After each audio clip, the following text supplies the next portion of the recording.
Tengo el honor de presentaros al último ponente de esta mañana enriquecedora. Él va a poner el broche de oro, se llama Luis Fernando López. Tiene un maravilloso currículum. Él es psicólogo general sanitario, es psicoterapeuta codirector y creador del proyecto INIS, del programa de doctorado de Psicología de la Salud de la UNED. Es investigador de conductas autolesivas y suicidas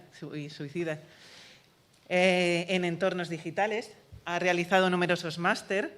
Es técnico experto en violencia de género, experto en duelo y en prevención de conductas suicidas. Le preguntaba a Luis, que hemos hablado ahí un ratillo antes de que él hiciera su presentación, que me dijera algo que le gustaría o que dijera en esta presentación o que le definiera un poco.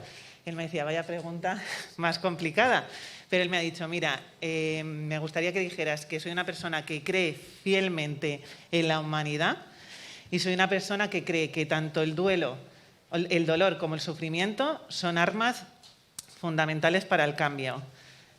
Ahí lo dejo. Tela. Es verdad que él viene a dar una ponencia muy interesante, ya que los orientadores y orientadoras cada vez vemos más en nuestros centros alumnos y alumnas que se autolesionan y que ya no solo es que tengan ideas suicidas, sino que empiezan a llevarlas a cabo, y nos preocupa mucho este tema y nos falta formación. Así que creo que todos y todas están deseando escucharte, Luis. Gracias por tu participación y me voy corriendo a tomar nota. Tienes... Muchas gracias.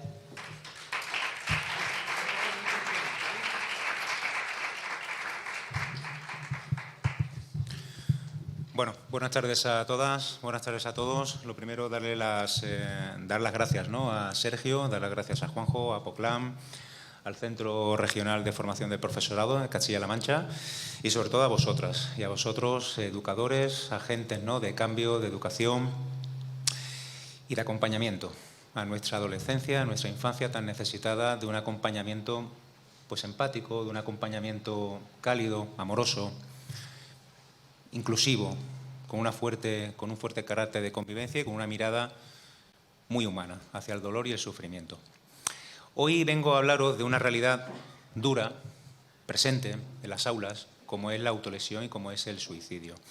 En esta ponencia, la idea, el marco, ¿no?, el encuadre que me gustaría dar es hablar un poco de cuál es la realidad, conocer y reconocer que la autolesión y la conducta suicida están presentes en las aulas, ¿no?, y cómo debemos de conocer y reconocer esta presencia dentro de los entornos escolares para poder dotar de unas buenas herramientas, de un buen corpus de conocimientos, de un buen corpus teórico y práctico, en claves prácticas, de cómo acompañar desde la orientación, desde el servicio de orientación para los orientadores, que a veces no encuentran, no sienten que tienen las herramientas para poder sostener y acompañar a sus alumnos en momentos de tanto riesgo y tan difíciles de sostener como es cuando la presencia de la autolesión y el suicidio empieza a acampar, ¿no?, empieza a anidar sus pensamientos. Así que vamos a realizar una breve contextualización, vamos a hablar muy poquito de epidemiología, vamos a hablar de cuáles son los factores de riesgo, de protección, de qué debemos de fijarnos, qué está ocurriendo y sobre todo como el papel, ¿verdad?, vosotros bien lo sabéis que sois profesores y profesoras, que el papel lo aguanta todo, pues necesitamos y quisimos el poder llegar hasta las aulas en la Comunidad de Madrid, donde a través de diversos proyectos hicimos una investigación profunda, entrevistando a miles de alumnos, donde pudimos preguntarles directamente si la presencia, ¿no?, de la autolesión y el suicidio estaba dentro de las aulas. Y hemos traído parte de los resultados que hemos obtenido para contextualizar con un entorno real qué está ocurriendo dentro de las aulas. Fijaos que cuando hablamos de suicidio, lo primero que embarga en los entornos académicos es un profundo respeto, un profundo temor, un profundo terror. Como ocurre, ¿no?, con las familias, como ocurre con los padres, con las madres, cuando en la clínica pues tenemos que comunicar que efectivamente pues, sus hijos, sus hijas tienen conductas suicidas, a veces autolesivas, y tenemos que sostener esos momentos. Es importante especificar que los alumnos no quieren morir. Lo que desean en lo más profundo de su ser es vivir, pero vivir sin un sufrimiento, sin el dolor que les embarga. Y esto es importante de entender porque nos va a situar en el marco no de la conducta en sí, sino del profundo sentimiento de desesperanza y vulnerabilidad que rodea al alumno. Y cómo la conducta suicida, que es una conducta, no es un trastorno mental. La conducta suicida no es un trastorno mental y hay que diferenciarlo de patologías de tipo mental porque nos va a ayudar, ¿verdad?, a diferenciar, nos va a ayudar a acompañar una dificultad que se da contextual, que se da en un marco concreto de vulnerabilidad, no en un marco de patología mental, ¿no?, de salud mental. A veces sí. Como sabéis, ¿no?, a veces la conducta suicida es, con esta palabra tan de tesis doctoral, de comórbida, ¿no?, o sea, que correlaciona, ¿verdad?, con otras enfermedades, pero en sí no es una conducta patológica. Es un continuum psíquico que va desde la ideación suicida, desde la ideación de muerte, en la mayoría de ocasiones pasiva. Y nosotros, todos los que estamos aquí, y yo me incluyo, hemos tenido en algún momento de nuestra vida una idea pasiva de muerte. Hemos querido morir para solventar las dificultades, el sufrimiento, el dolor que hemos sentido a veces en el transcurso de nuestra vida.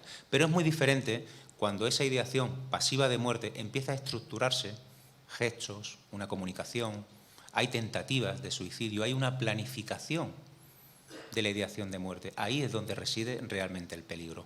Con características muy específicas, es decir, tiene que haber una voluntad, una voluntariedad, el carácter volitivo de la voluntad del alumno de querer morir.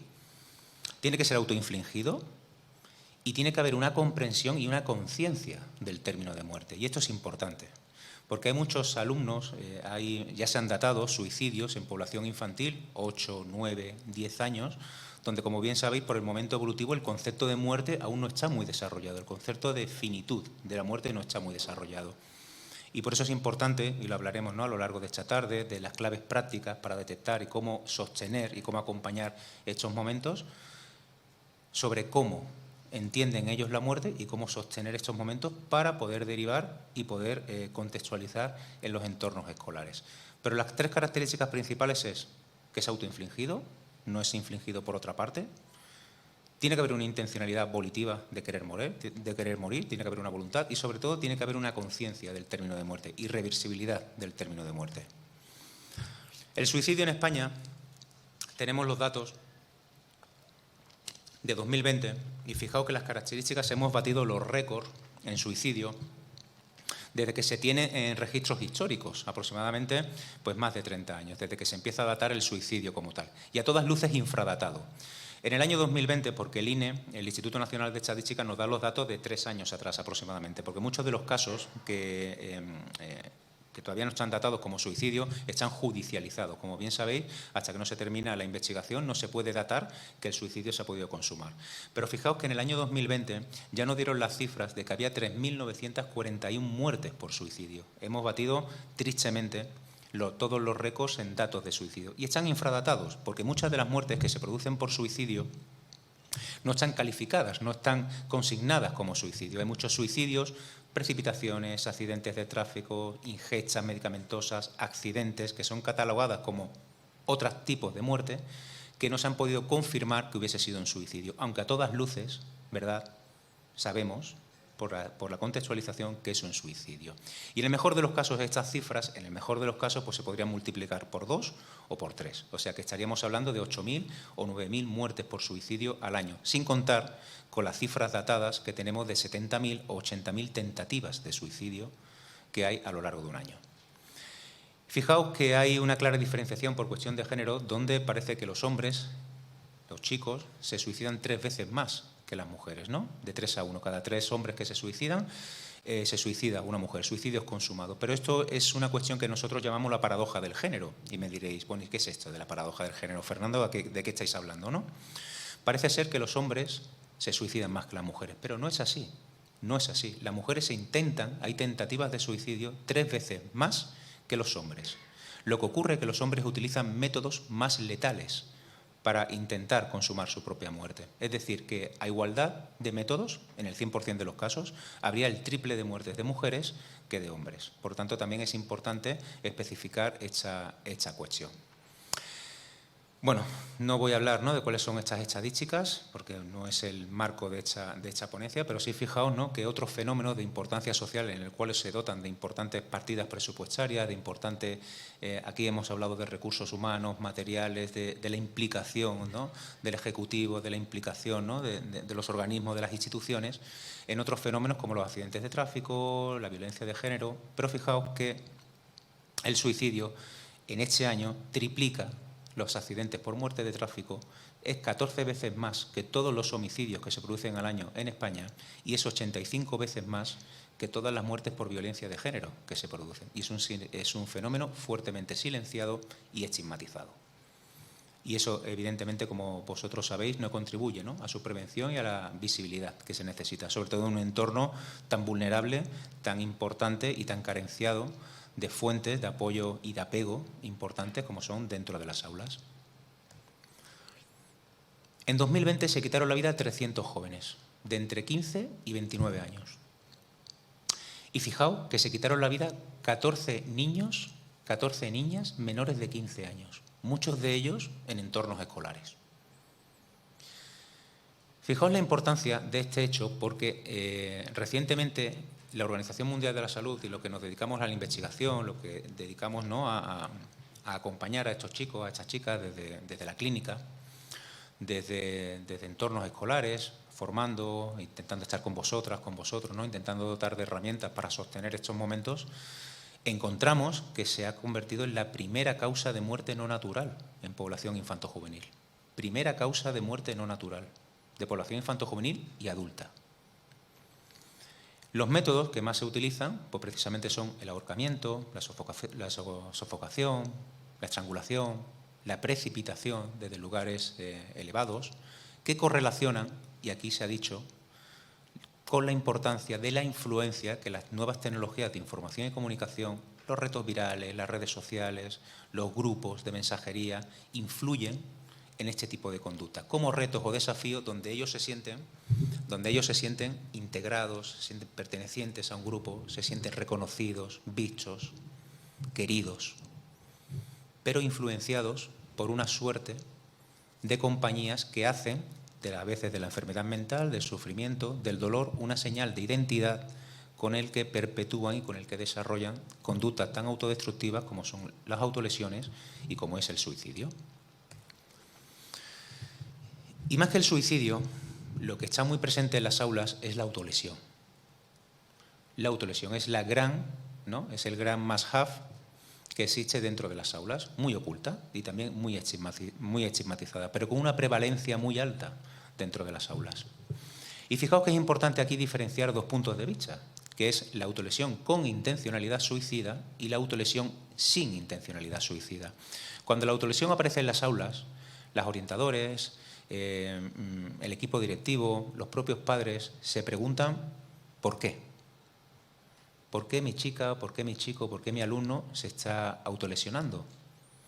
Y lo primero que pensamos es en el miedo, en el terror que nos provoca pensar que se puede matar, que se va a matar, que qué podemos hacer ante esa circunstancia. Y tenemos que entender estos dos conceptos principales, y creo que están muy ocultos incluso entre compañeros de profesión, ¿no?, porque hay una diferenciación importante entre la autolesión con intencionalidad suicida y la autolesión sin intencionalidad suicida. Porque los campos de acompañamiento, los campos de tratamiento, los campos de sostenimiento del dolor van a variar mucho. O sea, toman vertientes diferentes de acompañamiento, porque los niveles de protección ante los riesgos se modifican y necesitamos de acompañarlo desde diferentes puntos de vista. La autolesión sin intencionalidad suicida quizás es la que esté más presente dentro de las aulas. Y está más presente dentro de las aulas de diferentes relatos, de diferentes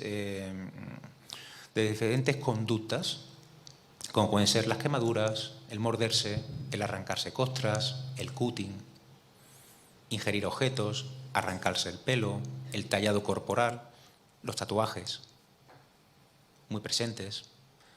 Estamos investigando y dentro de muy poquito, si todo va bien, pues van a salir artículos, ¿no?, donde relacionamos cómo el tallado corporal, los tatuajes, muchas veces vienen relacionados con experiencias traumáticas, con experiencias dolorosas que correlacionan en el tiempo con el tallado corporal, como una forma subliminal, la sublimación, un desplazamiento del dolor hacia un tallado en el propio cuerpo. Y es una forma también de autolesión cuando correlaciona con un momento experiencial de la persona con un profundo dolor, con un profundo sufrimiento. El autogolpeo, escoriarse la piel hasta sangrar e incluso, muy presente hoy en día, introducir objetos subdérmicos debajo de las uñas. Esto está muy presente. Si veis, ahora hay una moda en la que los chicos, las chicas, ¿no?, se pintan mucho las uñas, ¿no?, y muchas veces es para camuflar que se dañan, para que no esté visible, para que no sea reconocible a los objetos de los profesores, de las alumnas, de otros compañeros, de los padres, de las madres, que se están autolesionando en un lugar difícilmente reconocible si está pintado porque causa hematomas debajo de las uñas al introducir objetos subdérmicos, pero que está grandemente oculto. Entonces se autolesionan desde ese punto de vista. Cuando llegan a consulta, como una recomendación, ¿no?, siempre intento darle la mano, ¿no?, para ver cómo están, y cuando le cojo la manita, cuando veo que están pintándose y cuando sé que hay una conducta autolesiva, le cojo la manita y les aprieto un poquito mientras les miro, muy poquito, muy suave. ¿Qué tal? ¿Cómo estás? ¿Cómo estás hoy, no? Y le veo el gesto, porque ya sé que esa es una forma muy común que se desarrolla a través de las redes sociales con esta influencia de cómo comunicarse y cómo ocultar estos hechos dentro de las aulas. Las estimaciones que las poblaciones clínicas es que el 21% de los adultos y el 30 y el 40% de la población infanto-juvenil que requieren hospitalización psiquiátrica es por motivos autolesivos. Es decir, si separamos, y esto correlaciona con los datos que hemos obtenido en las aulas, aproximadamente entre el 30 y el 40% de los alumnos que hay en el aula, en algún momento de su experiencia vital se han autolesionado. Y me diréis, ¿pero por qué se autolesionan? ¿Por qué esta prevalencia? ¿Qué tipo de conductas desarrollan este tipo de prevalencia? Las mujeres utilizan mayoritariamente el cutting, que es realizarse cortes a sí mismos. Y uno puede pensar, bueno, ¿pero cómo se cortan? Pues con una tijera, con un cuchillo, es lo primero, ¿no?, que puede venir a la mente. Bueno, pues hemos encontrado en la investigación que incluso cuando todas estas cuestiones se intentan proteger desde el aula, desde el equipo directivo, desde los padres, los profesores, encuentran métodos súper imaginativos, ¿no?, para autolesionarse y para cortarse, con la cuchilla de un sacapuntas, por ejemplo. Con chinchetas, rascado con las chinchetas, con alfileres, con clips, introduciéndose esos objetos subdérmicos. Y esto es importante de entender porque el riesgo cero no existe. Y limitar estas fuentes autolesivas como un medio de protección inicial está muy bien, pero no llega a ser bastante. Van a encontrar cualquier cosa para realizar este tipo de conductas. Y las mujeres utilizan mayoritariamente el cutting, predominantemente en los antebrazos, en el dorso y en los antebrazos, pero aprenden a través de las redes sociales a cortarse en zonas de más difícil acceso. ¿Dónde? Interior de los muslos, zona púbica, zonas muy íntimas donde todas las personas no tienen acceso a mirar, y así ocultan, ¿no?, los daños que se hacen. Y los chicos, por el contrario, utilizan métodos más de acting. El acting es a través del golpeo, a través de las quemaduras, a través de un daño físico más explosivo, más grupal, más de presencia, ¿no?, delante de otras personas. Es decir, golpear objetos delante de otras personas, se queman delante de otras personas. Y diréis, ¿y por qué se realizan este tipo de conductas, no? ¿Por qué se autolesionan? Cuando llegamos a centros escolares y llegamos con los orientadores y llegamos con el equipo directivo o realizamos formaciones a compañeras, a compañeros, en entornos para poder sostener y para poder formarnos todos, ¿no?, en constante evolución, porque esto va evolucionando con el tiempo, necesitamos mantener una formación continua. La primera pregunta que se sostiene y que se debe de responder es ¿por qué se están autolesionando? Que es una pregunta que os ocurrirá y que os harán muchos padres y que os harán muchas madres cuando tengáis que comunicar este tipo de hechos. Y la pregunta de por qué me lesiono, hay muchísimas respuestas al por qué, hay muchísimas variables del por qué. Yo os hago, si me permitís, la recomendación de cambiar la pregunta del por qué al para qué. Porque el para qué nos va a decir, nos va a informar, nos va a orientar de cuál es el motivo por el que se está autolesionando y nos va a indicar si hay una intencionalidad de una autolesión como una aproximación paulatina hacia la idea de muerte, si hay una intencionalidad de morir, porque evidentemente los mecanismos que tendremos que proteger serán diferentes, o hay una intencionalidad, sin intencionalidad suicida, donde el para qué tiene diferentes funciones. Y una de ellas es la regulación emocional, que aquí hemos hablado mucho, de inteligencia emocional, tolerancia a la frustración. Hemos hablado de las desregulaciones emocionales que hay en el aula, de cómo empoderar, de cómo trabajar, de cómo fortalecer conceptos tan importantes como la autoestima, la imagen propia tan distorsionada, ¿verdad?, por las redes sociales, con esa identidad virtual tan empoderada, en detrimento de una identidad real tan empobrecida, tan carente de sentido, tan denostada, tan dañada, tan herida. Y cómo la autolesión, pues a veces es como un tratamiento de ejercer influencia hacia otras personas. Y esto no es querer llamar la atención. A veces es un grito de ayuda que expresan porque es la única forma que tienen de expresar al mundo, en la realidad, su dolor y su sufrimiento.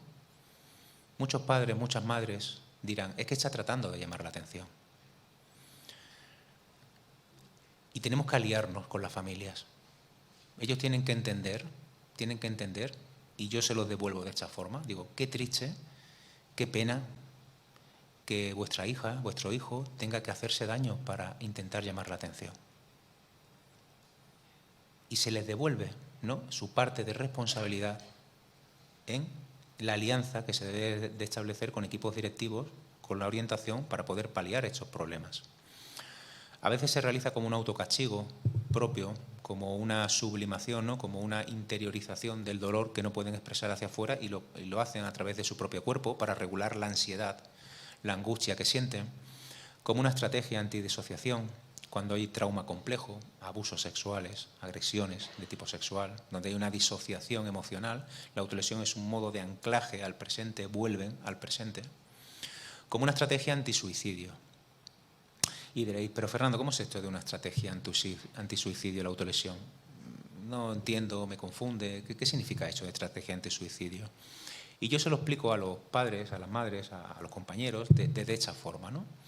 Cuando el dolor psíquico es tan profundo, es tan intenso, cuando el sufrimiento y la desesperanza no tiene una cabida, no tiene una regulación por ningún otro medio, no consiguen calmar los pensamientos rumiantes, las emociones disfuncionales, la rabia, la vergüenza, el enfado, la tristeza, en un círculo constante rumiativo, presente en una mente en evolución que no tiene todas las herramientas ni le hemos enseñado a regular la frustración y estas emociones, entienden a través de procesos imitativos, influencia de las redes sociales, otros compañeros, que trasladando el dolor psíquico a un dolor físico, donde ellos inician y finalizan el dolor con un fuerte componente de control, y esta es la pieza clave, el control sobre el dolor, establecen un condicionamiento por procesos operantes donde entienden que su sufrimiento cesa de modo inmediato si se hacen daño.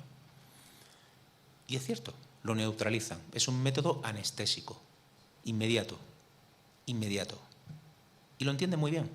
Lo que ocurre es que cuando no pueden fortalecer, no consiguen establecer herramientas para solventar esta disfuncionalidad emocional, esta desregulación de otros modos, el daño psicológico, los conflictos intrapsíquicos siguen presentes y cada vez necesitan hacerse más daño, porque el dolor psíquico cada vez es más intenso.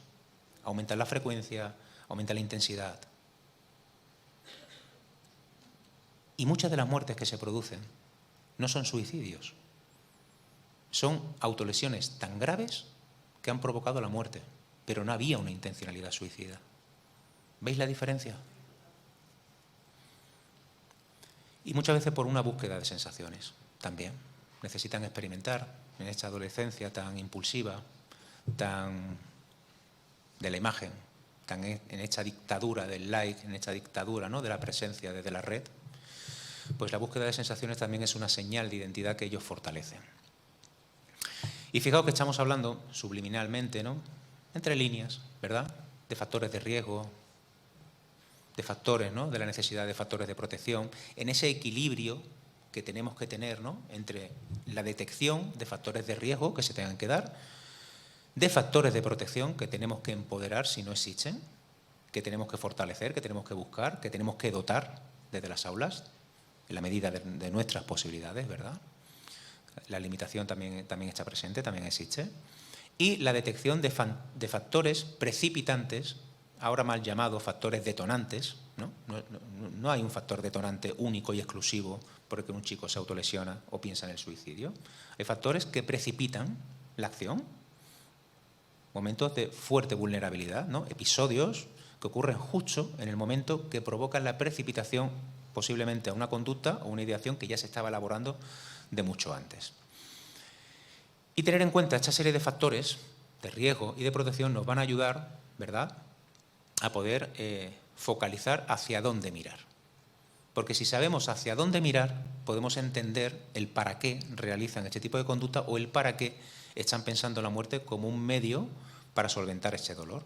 Y el para qué nos va a determinar el cómo hacerlo. Y con el cómo nos va a indicar cuáles son las estrategias que tenemos que emplear, de qué tenemos que dotarnos. Estos factores de riesgo de la autolesión son amplísimos, muy amplios. La literatura científica y de la evidencia científica es amplísima y no es el objeto, porque es verdad, esto da para un seminario importante, de un fin de semana, de una semana, de un curso casi de máster, ¿no?, para poder tratar estas cuestiones.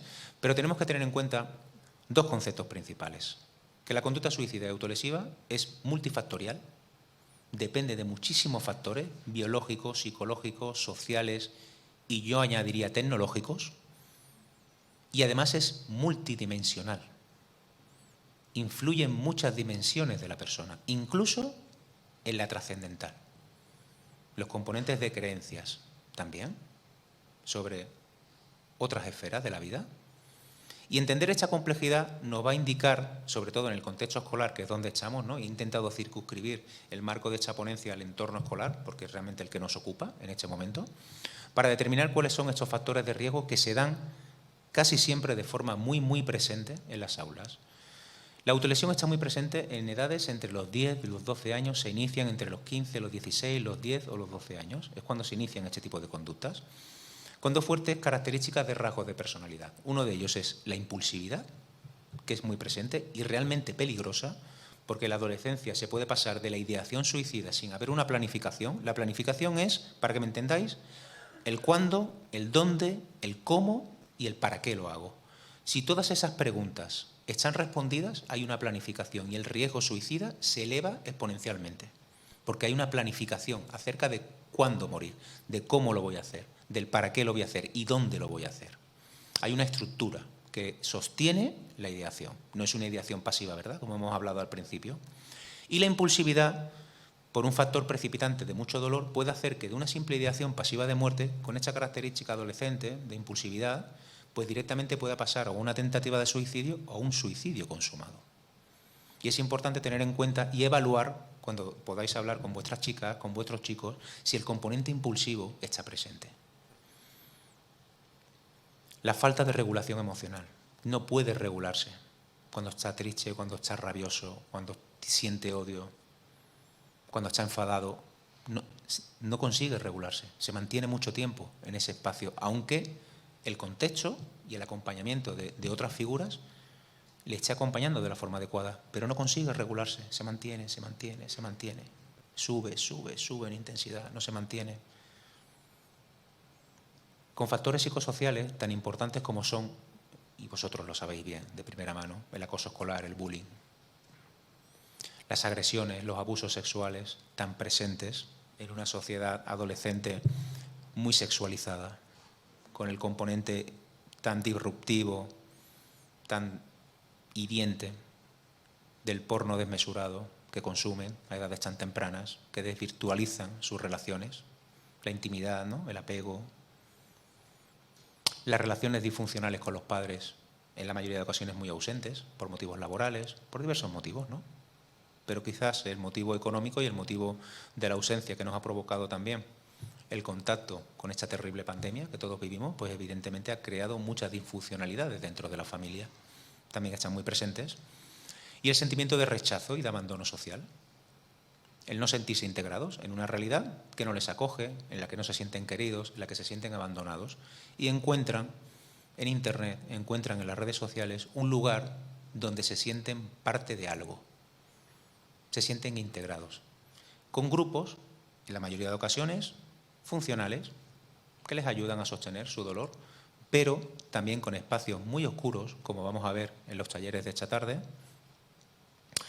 donde hay determinados tipos de usuarios y de nick que provocan, precipitan, motivan a provocar la autolesión y el suicidio como un medio eficaz para solventar sus dificultades. Un lugar peligroso. Por lo tanto, Internet puede ser un nuevo factor de protección, pero también puede ser un nuevo factor de riesgo que tenemos que evaluar y tenemos que trabajar en ellos, porque ellos pasan su vida y despliegan sus emociones, sus identidades, fortalecen su modo de vida a través de la red social.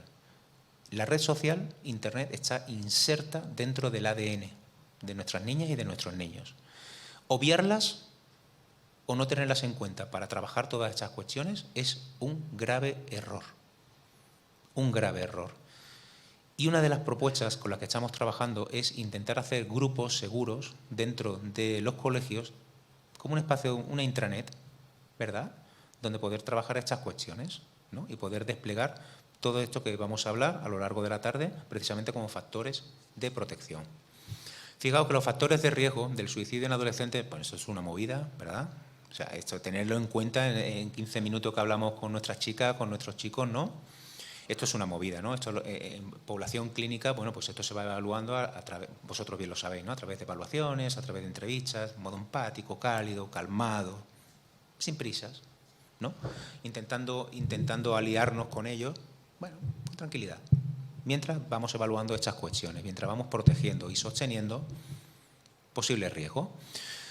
Pero los factores personales que tenéis que tener muy en cuenta son los intentos de suicidios previos, que es el mayor predictor de un nuevo posible tentativa de suicidio. El riesgo se multiplica pues casi al 100%, ¿no? Si ha habido una tentativa suicida previa, tenemos que tener muy en cuenta que puede estar muy presente.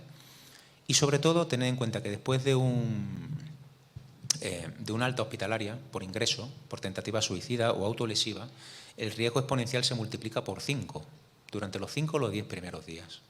Y esto tenéis que tenerlo muy presente. Cuando vuelva al aula, algún alumno que os hayan comunicado que ha habido un ingreso hospitalario por tentativa suicida o por autolesión, ¿no?, donde el riesgo se multiplica por 5. Y tenéis que estar muy atentos, ¿no?, a esas circunstancias.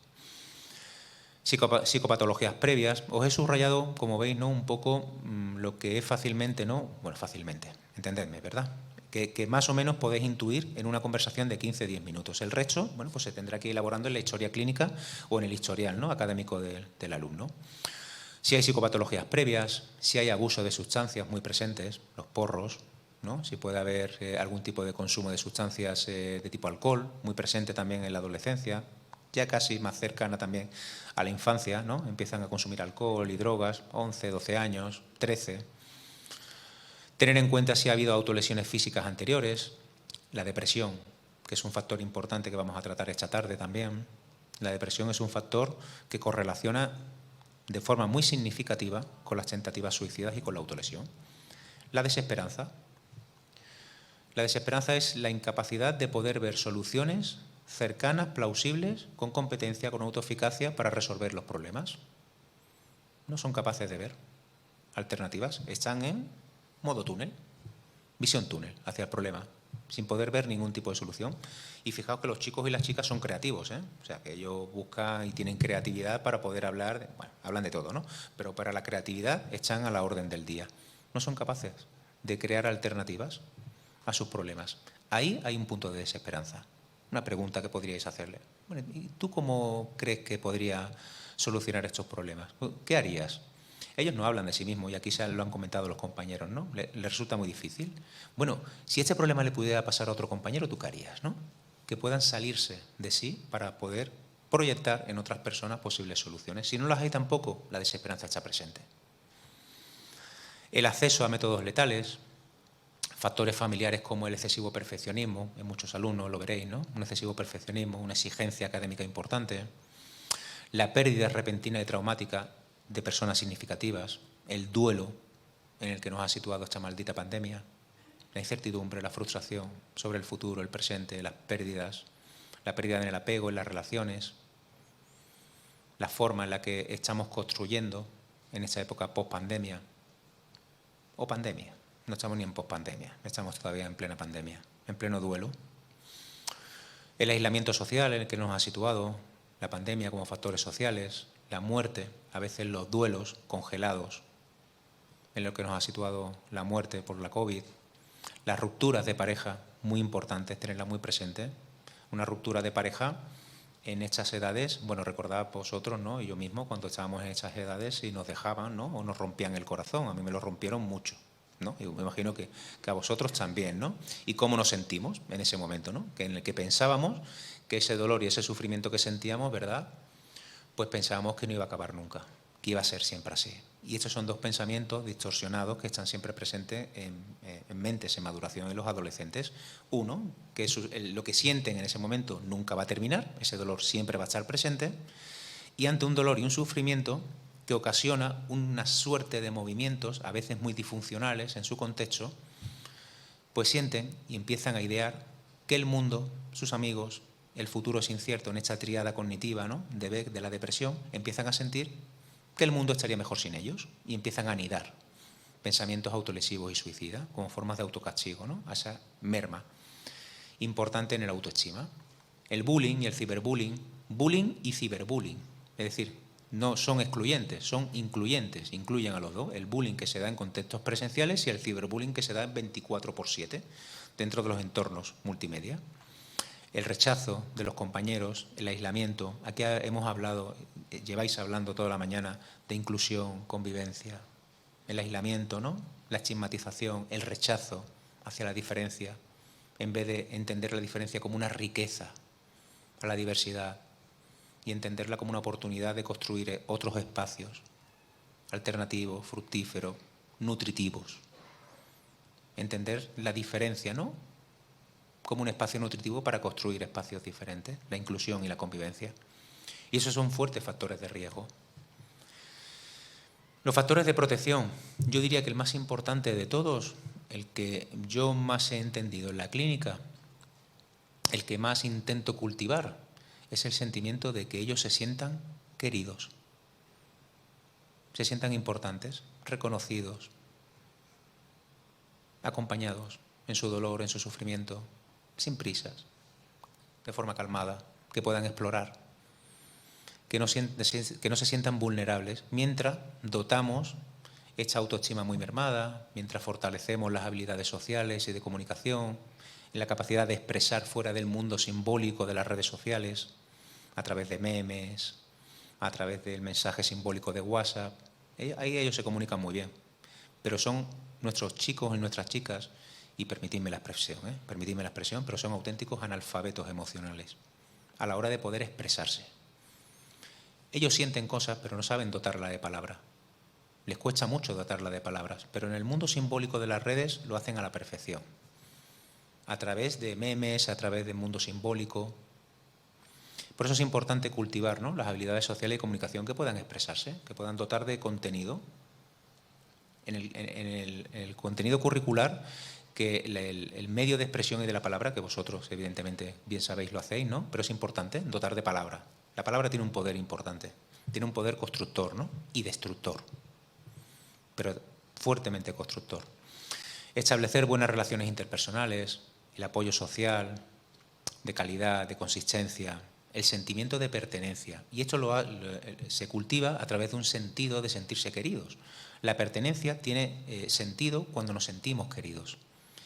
En toda nuestra persona. No únicamente en nuestro dolor, sino en toda nuestra persona, como una fuente más o como una experiencia más de nuestras experiencias en la vida. Sentirnos queridos de una forma completa. Ver más allá de la dificultad. Ese sería el mensaje. Y sobre todo tener apoyos, ¿no? Y recursos de tipo sociales, comunitarios, alternativas, ¿no?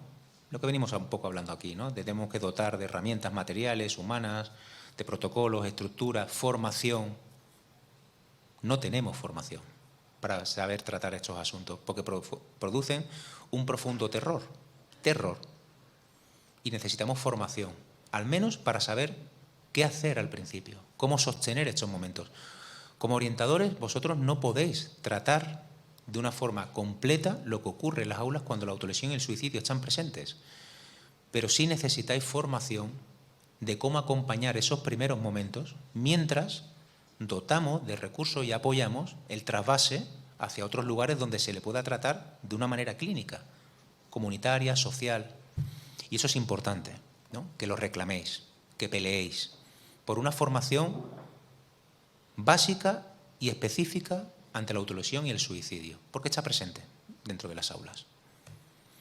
¿Factores precipitantes? Pues fijaos todos los factores precipitantes, ¿no?, que hay. Acontecimientos vitales estresantes, fallecimiento, el duelo, la cercanía a alguien con conductas suicidas. Cuando hay un duelo en el aula abierto por una tentativa o por un suicidio consumado, el riesgo se multiplica por el efecto Werther, el efecto imitación, el efecto copia, el efecto de identificación. Y es importante tenerlo presente. Consumo de droga, problemas con el grupo de iguales, el bullying, conflictos, rupturas sentimentales, muy importante, los fracasos y las dificultades escolares, las altas, como he dicho, de hospitalización psiquiátrica en la primera semana, muy presente, son factores precipitantes de la conducta suicida. Y sobre todo la percepción del control la percepción del dolor, que no se controla, que no tiene un medio regulador emocional para disminuir la ansiedad y la disfuncionalidad, ¿no?, en el día a día que le provoca ese sufrimiento. Y como os he dicho al principio, que el papel lo soporta todo, y yo soy un firme defensor de que toda teoría debe ir destilada de una buena práctica, para entenderla, para dotarla de sentido a lo que hacemos, llevamos años investigando las conductas autolesivas y suicidas en entornos escolares. Bueno, hemos recibido muchos portazos, ¿no?, muchos, ¿no?, cuando queríamos empezar a hablar de estas cuestiones en las aulas, porque entendíamos desde la población clínica que veíamos que este problema estaba cada vez más presente en población infanto-juvenil y decíamos, ¿qué ocurre en las aulas? ¿Qué está ocurriendo? ¿Cómo se relacionan? ¿Qué relaciones, qué interacciones están ocurriendo en las aulas? Y si realmente hay un conocimiento de la realidad de lo que está ocurriendo en este tipo de población. Y empezamos a investigar en la Comunidad de Madrid, principalmente, en población infanto-juvenil, adolescentes, en educación primaria, en institutos de educación secundaria y en población universitaria joven, es decir, los 2 primeros años de carrera, donde estas conductas también están muy presentes. Y esta cuestión la desarrollamos y he traído aquí los resultados de una de las muestras que tomamos en un colegio de educación, en un instituto de educación secundaria, en un IES, con población entre los 13 y los 17 años aproximadamente, con una muestra de aproximadamente de unas 400 personas. Es una muestra relativamente significativa para entender lo que estaba ocurriendo en las aulas. Y esta fue la realidad de lo que nos encontramos en ese aula. Para contextualizar un poco, Instituto de Educación Secundaria, en un barrio medio de Madrid, ni alto ni bajo, factores de riesgo los típicos, ¿no?, un buen claustro de profesorado, un buen servicio de orientación escolar, sin conflictividad como muy presente, ¿no?, o con una conflictividad con riesgo para el alumnado, un colegio tipo, un instituto tipo, sin nada característico, sin nada reseñable. Y esto fue lo que nos encontramos. Esto fue lo que nos encontramos a través de una batería de test de reconocida fiabilidad, donde evaluamos la autolesión, la desesperanza, la depresión, el uso de las redes sociales, de Internet y en cómo comunicaban su dolor y su sufrimiento, ¿vale? Y sobre todo con test que medían la regulación emocional y la impulsividad, ¿no?, que es un poco lo que hemos venido hablando aquí. Y lo que nos encontramos fue que el pensamiento de quitarse la vida estaba presente en 55 de esos alumnos. Pensamiento, ideas de muerte. 73 ya tenían deseos con cierta estructura de muerte. 30 ya tenían planificada su suicidio, tenían pensamientos, algunos de quitarse y tenían el cómo lo iban a hacer. Fijaos que muchas de las preguntas, el deseo con la planificación se solapaban, ¿vale? Pero para que tengáis en cuenta, sobre todo, el solapamiento, ¿no?, de preguntas que se realizaban. Y lo que más nos impactó fue encontrar que había 23 alumnos que ya habían intentado suicidarse. Ya había tentativas de suicidio, con un total desconocimiento, sobre todo de los equipos directivos, ¿no?, y de los equipos de orientación. Y sobre todo lo que también nos sorprendió mucho, que en estas preguntas, ¿no?, autolíticas, es que hubo una gran parte del alumnado que no quería contestar a este tipo de preguntas. Contestaron todo menos a estas preguntas, lo cual también nos pareció significativo. Con la fabulación, ¿no?, adolescente de, bueno, y esto, vosotros decís que es confidencial, pero no me fío de vosotros nada, ¿no? Esto, ¿quién se va a enterar de hecho, no?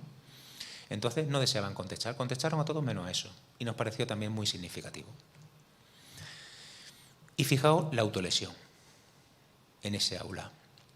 El cutting presente, 54 alumnos se cortaban, 56 alumnos golpeaban, había tricotilomanía, frotamiento de piel, escoración, raspamiento, hurgaban, se introducían objetos debajo de la piel y sobre todo el cutting, 56 alumnos se cortaban.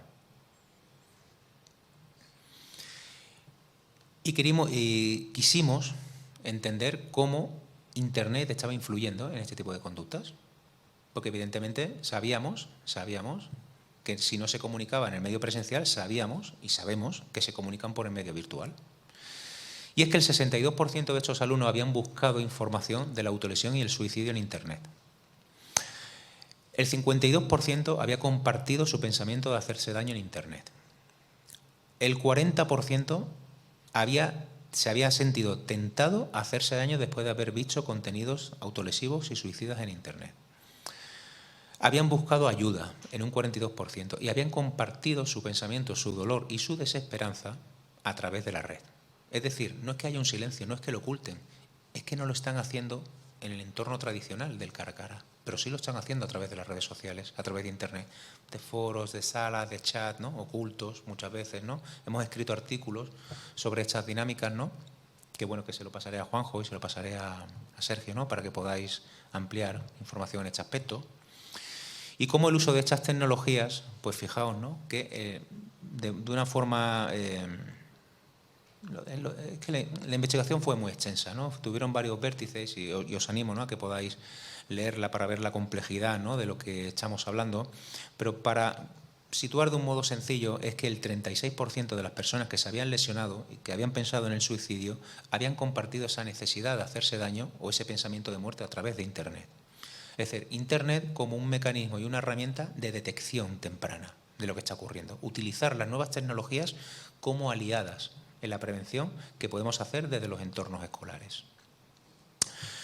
Hemos podido escribir, a lo largo de estos años he podido escribir algunos libros, ¿no?, pero relacionado a esta temática he escrito Duelo, autolesión y conducta suicida, y recientemente, hace un par de semanas, se escribió la guía práctica, ¿no?, de prevención de la autolesión y el suicidio en entornos digitales, junto con mi querida compañera, ¿no?, de hace muchos años de doctorado, Eva María Carretero, ¿no?, donde hemos intentado destilar de una forma práctica nuestra experiencia clínica en consulta y sobre todo la experiencia formativa y la experiencia evaluativa que hemos tenido con miles de alumnos en los cuales hemos podido conversar a través de cuáles son las dinámicas que establecen en sus relaciones, no únicamente virtuales, sino en cómo entienden, en cómo perciben y en cómo desarrollan sus formas de apego en un mundo tradicional, pero también de una forma muy fuerte en el mundo virtual.